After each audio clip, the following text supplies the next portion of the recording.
Alain Jocard AFP. Alain Jocard AFP politique, quand la vie vous donne des citrons, faites-le limonade. Elisabeth Borne devra affronter ses 15e et 16e requêtes de censure le lundi 20 depuis son arrivée à Matignon. Et surtout l'utiliser par la suite.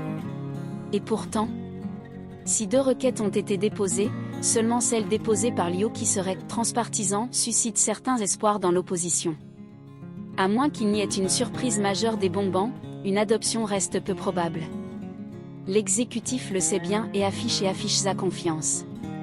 Non, je pense qu'il n'y aura pas de majorité pour faire tomber gouvernement, a déclaré Bruno Le Maire dans Parisien ce dimanche, tandis que son collègue Olivier Dussopt insiste dans JDD sur la majorité très hétérogène avec la politique de l'Ain Commun qui devrait s'unir pour faire tomber gouvernement. Rassurer le Parlement ainsi, comme ce danger est rejeté privilégié, vous pourriez aussi bien essayer de le transformer à son avantage. Nous aurions dû aller au vote. Les oppositions sont plus virulentes. Jordan Bardella dénonce un « vol démocrate », tandis que Mathilde Panot parle de « commutateur autoritaire ». Un vote aura donc lieu, comme il se doit. Elisabeth Borne, le 16 mars à l'Assemblée nationale. Ses critiques, Premier ministre, qui est à son 11e 49.3, les a anticipés jeudi dans la galerie l'Assemblée nationale, comme pour le remplacer dans quelques jours, je n'en doute pas, à l'engagement de responsabilité du gouvernement, une ou plusieurs requêtes censure répondront.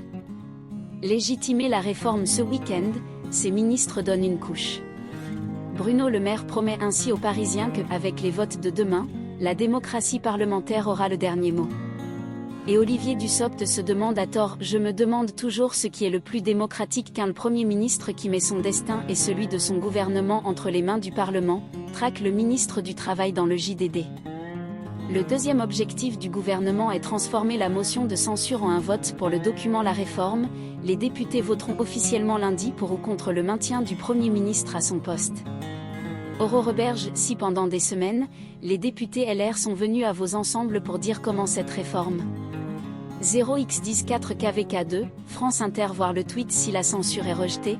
Le résultat sera interprété par le gouvernement comme une validation son projet réforme et fournira un argument majeur. L'exécutif qui sera en mesure s'opposer à ce bulletin vote la colère sociale qui a été amplifiée depuis jeudi.